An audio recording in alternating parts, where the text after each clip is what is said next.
runway, but trying to land in the numbers is what makes people land in the bean field. Yeah.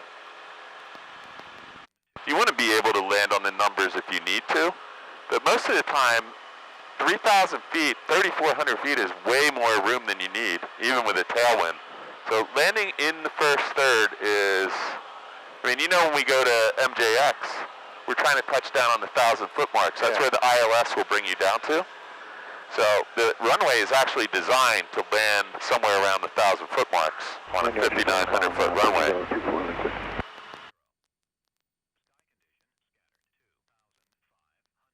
Yeah, I will tell you, I was always taught to try and land really close to the numbers, and that was a short field technique. And turns out that was either old school or bad advice. You want to land where you intended to land. So the intended landing point should be several white stripes on the runway past the threshold in the numbers, which is, you know, 2 or 3 stripes down, and you'll usually land 1 or 2 stripes after that, after you complete your round out. And if you have a tailwind, you know, all bets are off. You could end up landing halfway down the runway or longer, and that becomes problematic. Which is why we don't land with tailwinds unless there's some very unusual situation or an emergency.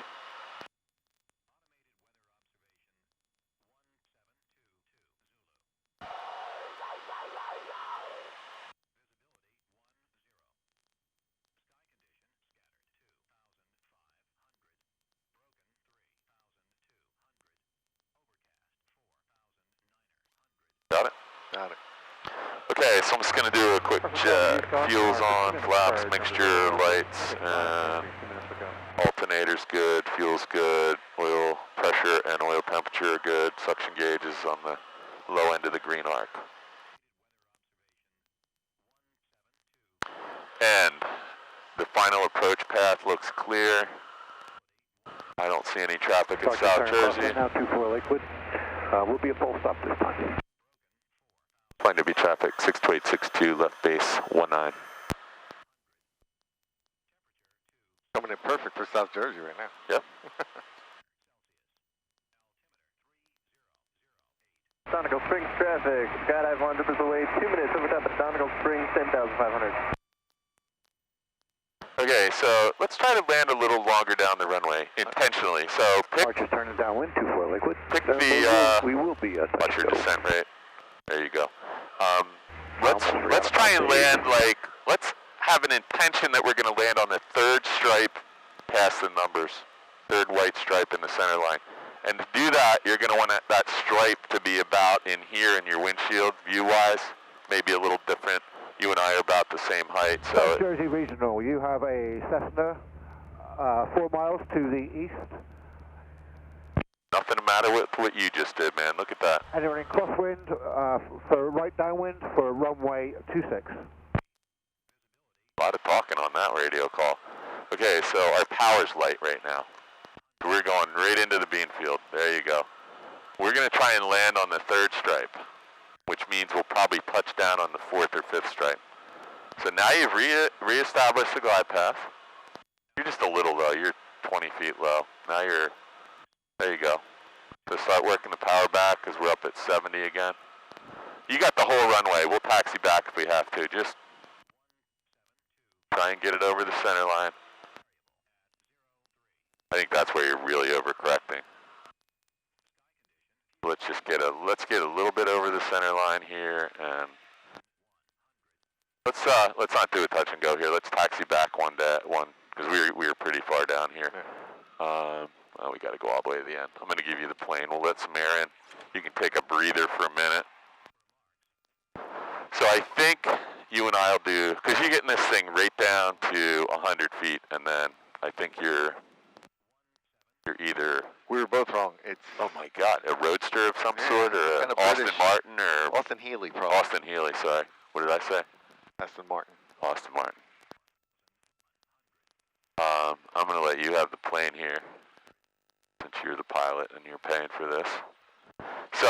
South Jersey Regional, you have a Cessna crosswind. So after landing checklist, flaps up, carb heat off, mixtures full rich, fuels on both, and I can't see the trim wheel. Trim wheel's a little high. We're gonna leave the lights alone.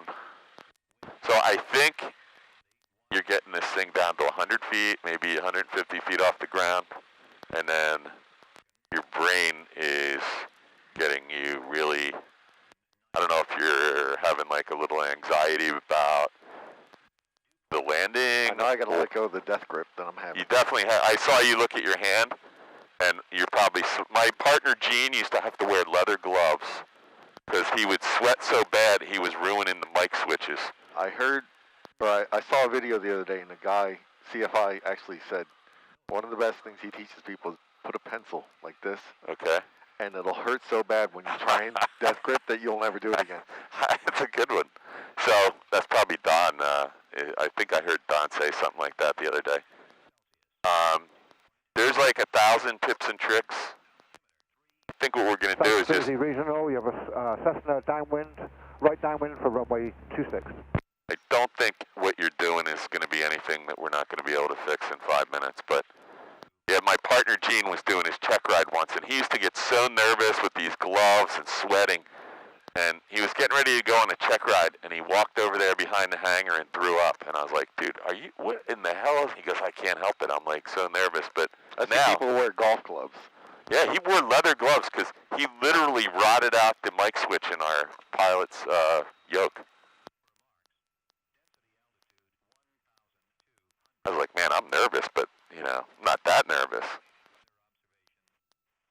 So I think what we're going to do is I'm going to stay on the controls with you because that time you had it nailed at 100 feet, and then all of a sudden, 200 feet, all of a sudden you started to overcorrect, and then the overcorrection started to get bigger and bigger, and then the corrections to fix your overcorrections get bigger, and then all of a sudden it's like you're almost over the hangar area over there. Not quite, but we were completely off the runway, which is not how you started out. You started out like all lined up perfect. So as you get closer and closer, the corrections are going to be smaller and smaller, unless there's something, you know, deer runs out in front of us. Okay, before takeoff checklist. Flaps are up, mixture rich, carb heat is off, lights. So just relax a little bit when we just fly your normal pattern. You're getting over the wires and down to 200 feet perfectly, and then we're just going to focus on the last 100 feet here. Fuel valves on both, heading indicator. Let's check this. What over here? 055. There you go. Transponder to 1200 squawk and attitude. We're at 51 minutes. And our speeds. So you probably did 8 or 10. We did, every one we did was a touch and go. I don't even think we did any go-arounds. Flying W traffic, 62862, departing 19, close traffic.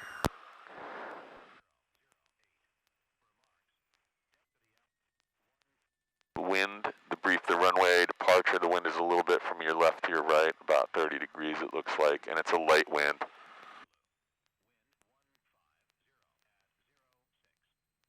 So as you get to the rotation spot, your wheels are going to be being pushed across the runway this way, and it's going to start to drag.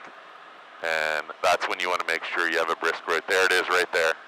So you want to rotate now, because all it's doing is slowing you down when your wheels are dragging. It's like you have the brakes on. That's very nice. And just, you can let it crab into the wind and use your ailerons to stay away from the trees.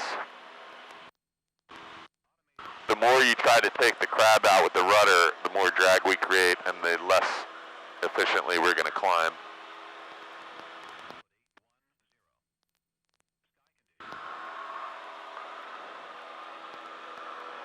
Let's go with you.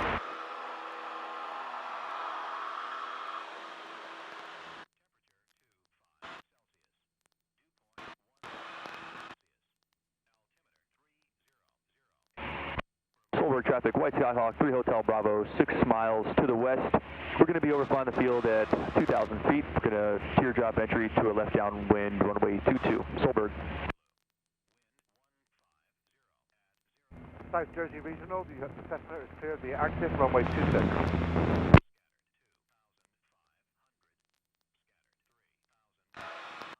got nice out again. Yep. Not too hot.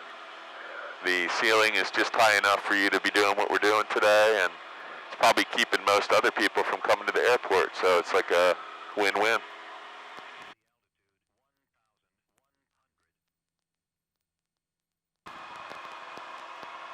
Not too bumpy, and it's not too windy.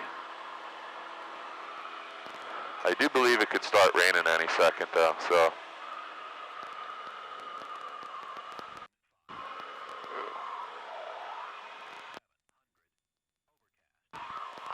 Okay, so nobody else in the pattern at Flying W or South Jersey. Traffic gap 1866, approximately 10 miles to the Or west. Red Lion, so you got the whole place to yourself. 45 entry on 19.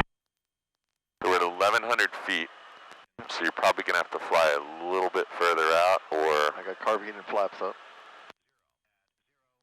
what happens if you lose Lakewood your traffic engine right Archer, now? right crosswind 24 Lakewood. Pitch it for 65. Yep, so you lost your engine, best glide. What's the next thing you got to do? 65's this way, so ready? It's going to be really nose high. I'm going to make you do this. Ready? Pull back, nose high. So we're going to land. Look over at that runway. Flying to beat traffic, Skyhawk, 62862, simulated engine out off the end of 19 approach. Okay, there's 65 right there. So how do we land there? Well, we know we can make the runway. You got the carb heat on. We'll put full flaps in. And now, I got to somehow get to that runway. That's my only chance if I don't want to land in a farm field. So now, watch this. We're just going to put the nose down. Look at the air.